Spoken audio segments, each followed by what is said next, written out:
Friends, good evening. I am doctor Ashutosh Gupta और आज बात करते हैं अपर्ट सिंड्रोम की। ठीक है, so we started this ultrasound by looking around for a cleft lip and palate. तो बाइलेटरल था, सो प्रोबेबली हम प्रोबोसिस और ये सब बातें कर रहे थे, राइट। वो मैं आपको केस में दिखा देता हूँ। But as we progress further up, तो देन वी आइडेंटिफाइड कि then there is some issues regarding the syndactyly mitten hands, which is in both the hands as well as involving the left feet, right. So what we got is a bilateral cleft lip and palate with mitten hands, bilateral, and the left feet. So that turns out to be acrocephalosyndactyly, which is an Apert syndrome, है ना। one of the commonest sort of an craniosynostosis syndrome। तो वो मैं आज आपको दिखा देता हूँ। ये हम देख रहे हैं कि ये बाइलेटरल क्लेफ्ट लिप और पैलेट है।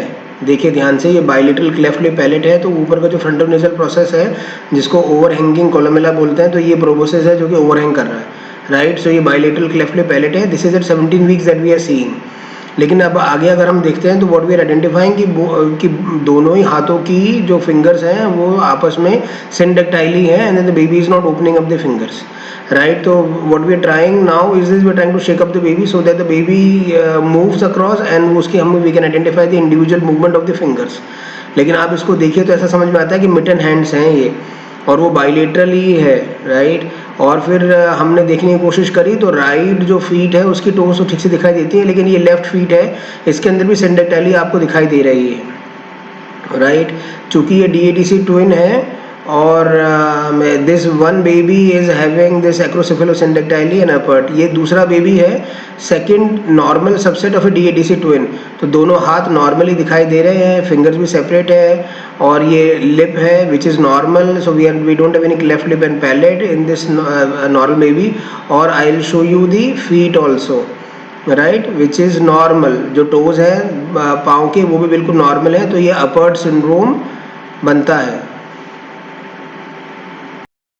देखिए IVF प्रेगनेंसीज की ये फेलिसी होती है कि with the advanced maternal age we can have an aneuploidy, but with an advanced paternal age we can have an autosomal dominant conditions which is usually paternal mutation driven, right. So FGFR वाले जो mutations होते हैं तो skeletal dysplasia भी होता है और क्रेनियोसिनोस्टोसिस syndromes भी होते हैं। तो ये ऑटोसोमल डोमिनेंट होते हैं, तो जर्म लाइन म्यूटेशंस हो सकती हैं स्पर्म में, पैटर्नल में, right. And therefore we can have this sort of an skeletal dysplasia. They can be lethal, non-lethal, or we can have this acrocephalosyndactyly and Apert syndrome, right. तो mitten hands, bilateral feet, left toes, and bilateral CLCP, right. So that turns out to be an Apert syndrome, or and the second baby is normal, right. Thank you very much for your patient listening.